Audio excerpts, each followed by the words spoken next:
And today we have a very important show that I'm looking forward to doing. We're going to be here with Danitra Brooks. We're going to be talking about deafness in a hearing world. So you stay tuned and we'll be right back. I used a rivet gun to connect the suction cups, and then I just connected it to the tire. Anything's possible. Keep thinking. Get started on your invention at inventnow.org. Well, welcome back to Family Matters. As I said, I'm your host, Ray Johnson. And today we have Danita Brooks of English and Sign Language Masters, LLC. We're going to be talking about a very important subject dealing with deafness and a hearing world. So first, Danita, welcome to Family Matters. Thank you so much. We appreciate you stopping by and been wanting to get you on the show for a while, so It's really a pleasure to have you here. First, just tell me a little about you and your family. Well, since this is Family Matters, I guess that's Yes, appropriate, huh? Well, I'm Danita Brooks, wife of Aaron Brooks, who supports me tremendously in this effort that I undergo daily to connect deaf world and the hearing world. We've been married for a little over 2 years now. Oh, wow, that's good. And we're very close to our parents, so that's pretty much the family right now. Right it now. Stops there. Okay. Nothing else to tell you We about won't make yet. any predictions or anything right here. No big predictions, announcements or anything. Nah. Nah, I thought maybe I'd get some breaking news or something, but okay. No exclusive. Well, no exclusive. So we really appreciate you stopping by, and just talk to me about how did you develop this passion about this, and how did you evolve to be involved in the matter that you are now?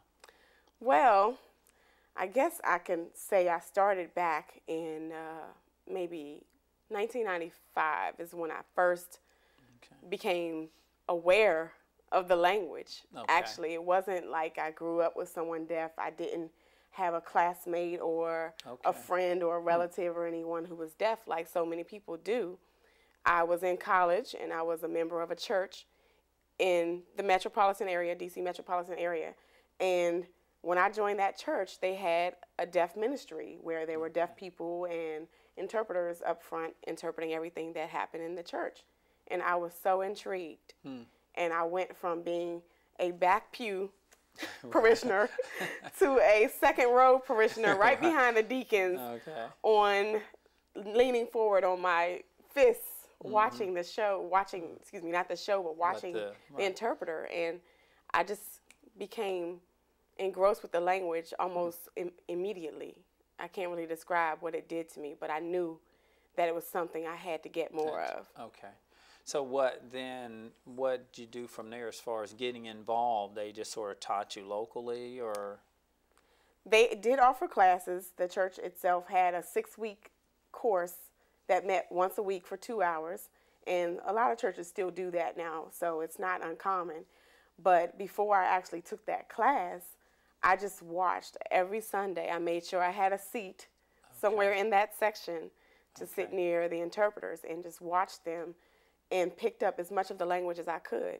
And surprisingly, I did grasp quite a bit of it before I actually started taking classes. Just by sitting there.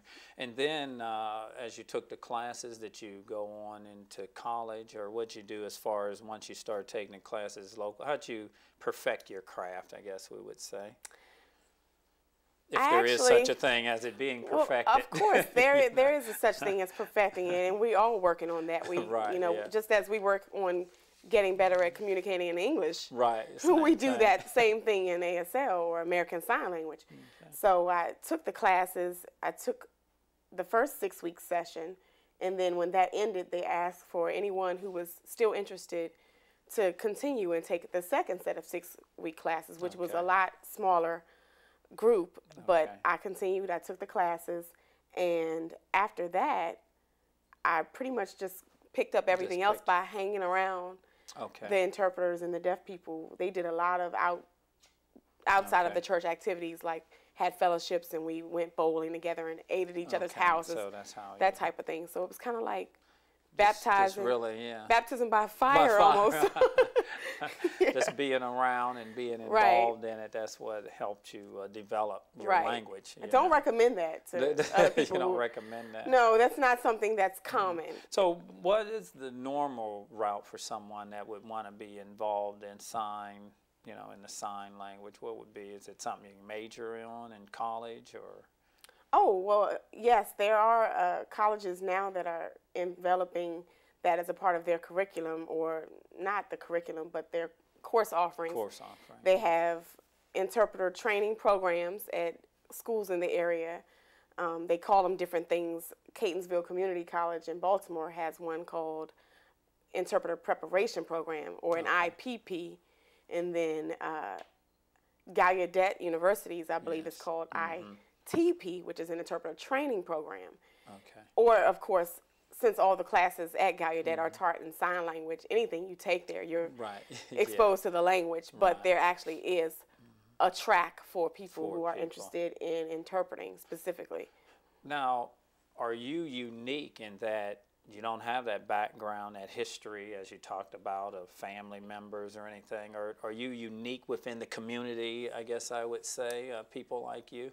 Well, I wouldn't say necessarily unique, because I have met quite a few people who started in church.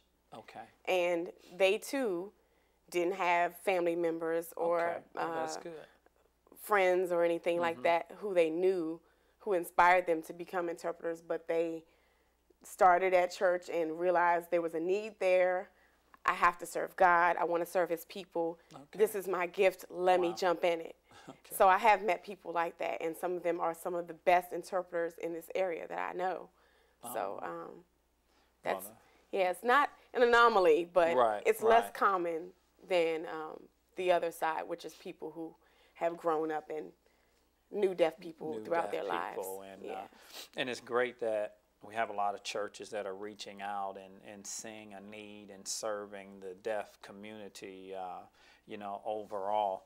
Well, talk to me about, you said 95, you sort of got introduced to it. Right. What have you seen as far as the development in this area? When it's talking from our government, and what have you seen, the many, walls that have had to be knocked down, and there's probably more. So talk to us about what you've seen and the evolution of it since you've been involved in it, and the types of things you might want to see continue to develop and evolve in this area. Okay.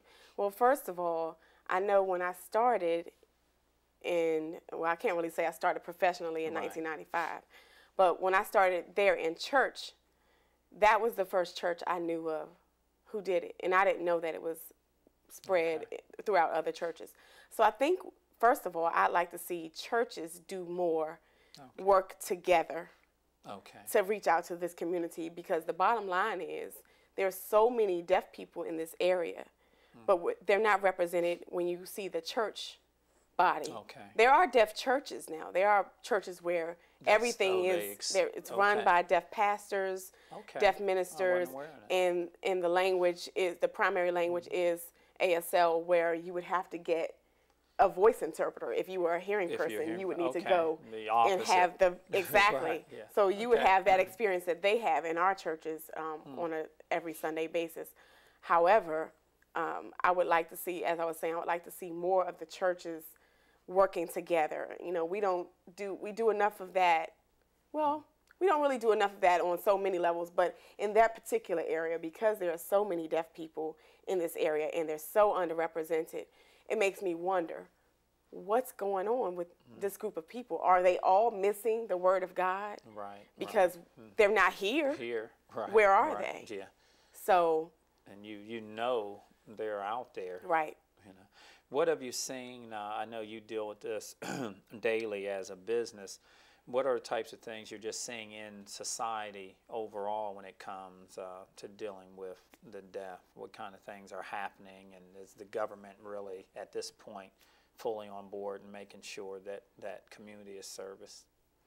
Well, I see two sides of it, actually. I see the side where the government, because of the laws that they've put in place, ADA, American with Disabilities Act, and things like that, from 1990 on, they've had a mandate to make things happen. Okay. So I see the government doing what they have to do to make it happen, but it's coming around now because there are more deaf people who are actually working in these different government offices and agencies, and they're making the people, or the powers that be, if you will, more aware of what their needs are, because they're so different and so varied. Not different meaning they're a different group of people and we don't know what to do with them, but their needs are different, and each one of them have different needs. They have different degrees of deafness that require their actual needs to be met differently.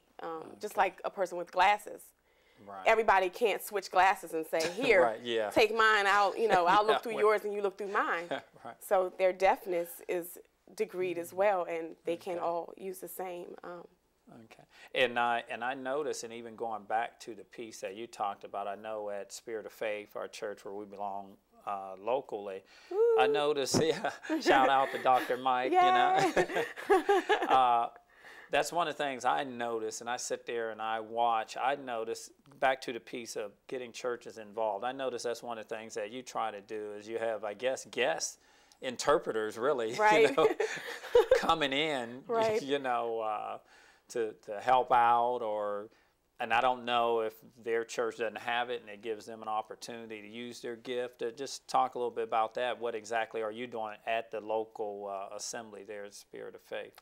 Well, actually, the inviting guest interpreters came from a serious need. It wasn't something creative. I'm telling on myself now. It wasn't some, huge idea I had to get the churches to collaborate, because actually I've collaborated with these churches all along. I've interpreted at other churches, which is how I met these other interpreters. So because I was the only member of Spirit of Faith, or partner of Spirit of Faith, who was able to interpret, I had to rely on my friends to come in and help me, so that I wasn't burned out and ended up, with the pain shooting up my arms from interpreting too long and too often, those types of things. So when you look at average 2.5 hours, service, that could be quite a bit for. And it's a whole different animal, if you will, in the church setting, because everything is rapid. The speech is rapid. It's just a whole different level of processing mentally that it involves. So I have to make sure that I have people there who are able to support me, as well as help me interpret. I know one of the things I love is sometimes when they're singing a song and you get someone there, you got two people going, Right. Trying to do, that's when it's the background and the lead singer. We split so that the deaf people have access to the same information the hearing people are getting. And I find myself sitting there many times. I'm more into watching that, than I am. Now be careful. That's how I got started. That's how you got started, right? That's how I got started. I'll have you in that ministry. Don't play with me. Well, we appreciate that. Well, this has been great, and we've been learning some things here. And when we come back, we want to get into some of the myths that the deaf people have to deal with, and talk about some of those things, so that people out there that can be educated on this, so that they can understand that deaf people are just like we are. Right. So we're going to be right back. You stay tuned.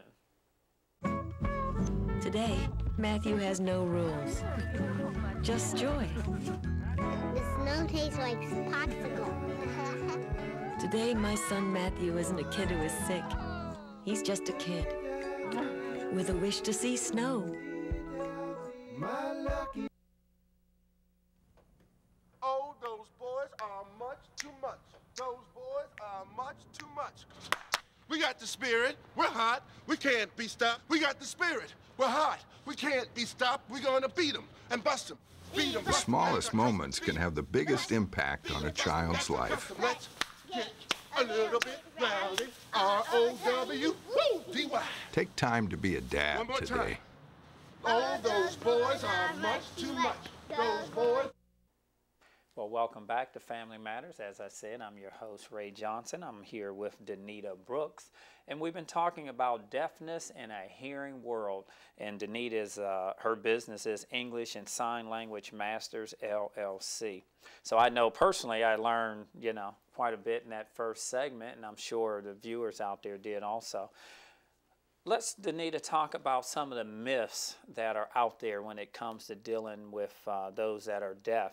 And the first thing is the preferred or political correct term for people with hearing loss is hearing impaired. Myth or fact? Myth. Okay.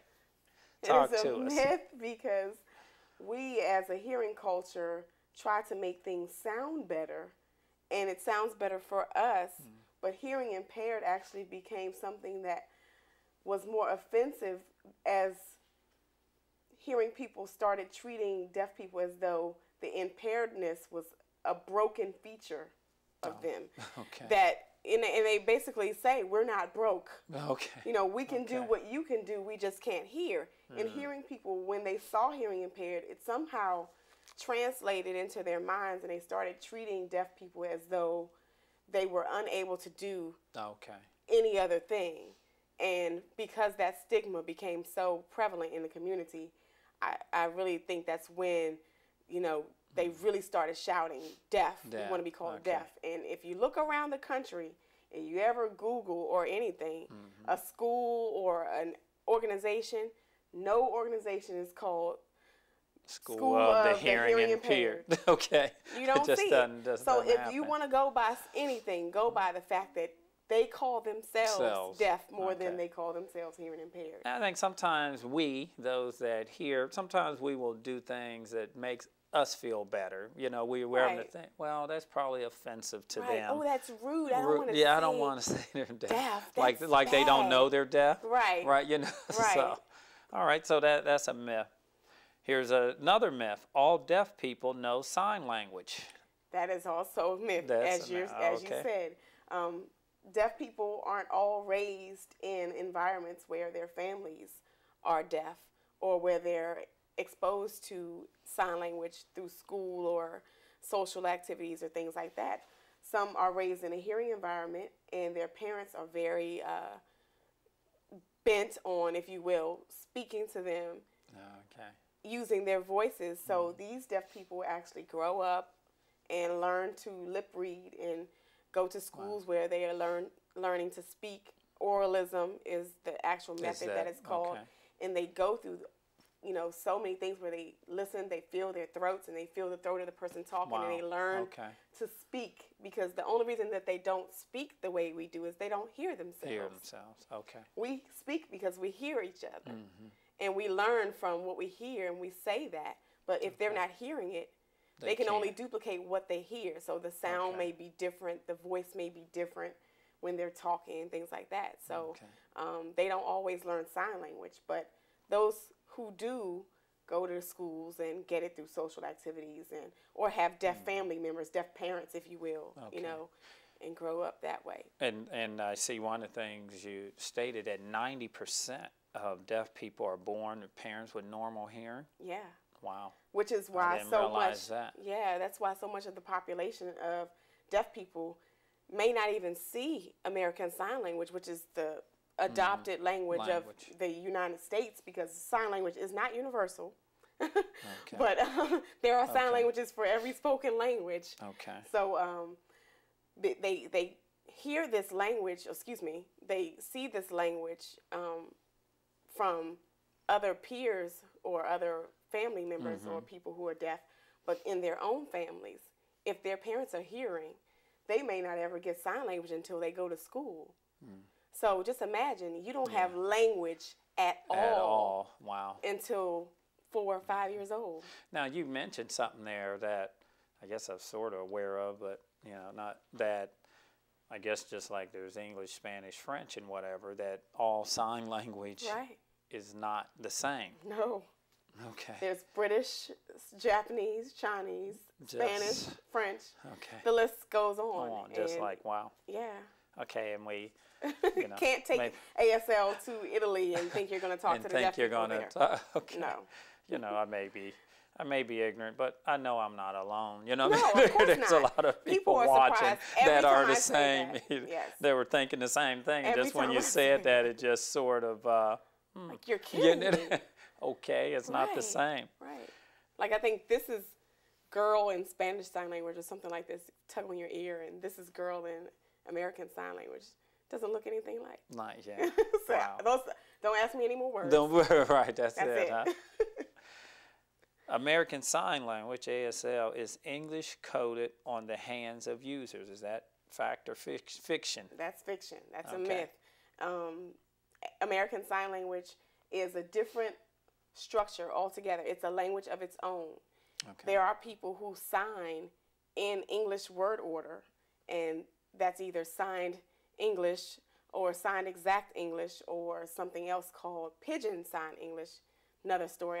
That's another show. So, okay. PSE, where the structure of the sentences are much like English word order, but certain things are left out. Articles and prepositions, things like that aren't Okay. always there. But as far as the language being ASL, it follows grammatical rules of its own, just like English does. And it's not the same order. It's more, Okay. people say, it's backwards. I get it, it's backwards. Like, no, it's not backwards. It's just it's different. It is what it is. Yeah, It's its own language.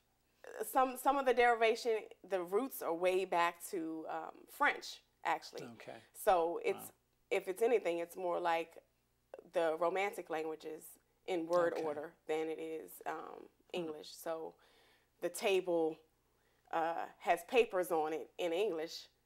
Sounds fine. Oh, excuse me.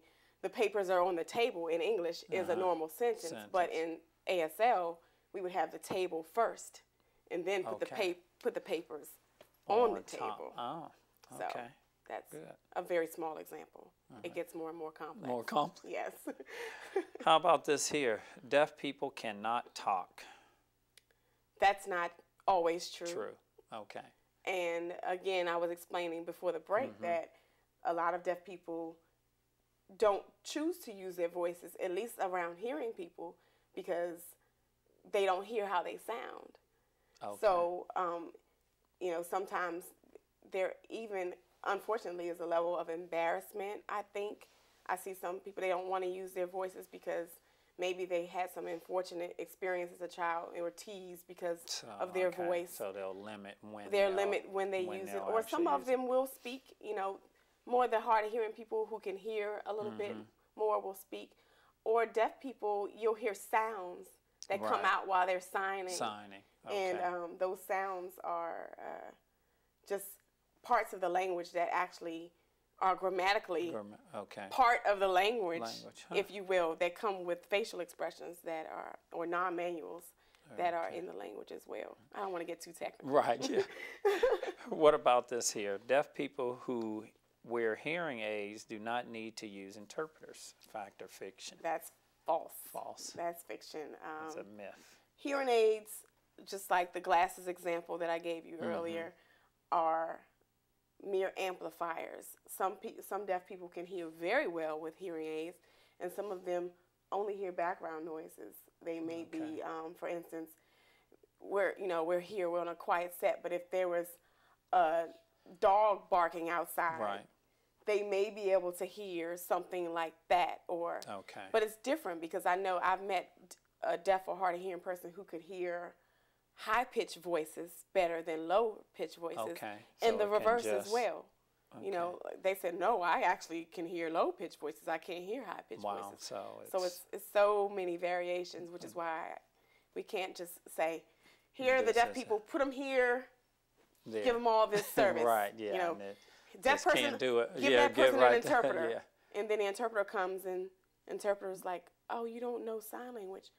Oh, you need cute speech. That's different. That's different. Okay. Ooh. So it's it's very detailed. And yes. Again, back to I think your example of one pair. Just because a person needs glasses, some of us are farsighted, nearsighted, and some things in between. Exactly. Oh, that's good. How about this one here? When talking to a deaf person, talk to the interpreter for the deaf person instead of talking directly to him or her. That's one big no right there. Okay. No, in 2 languages. That's all the simultaneous communication you get from me there, though.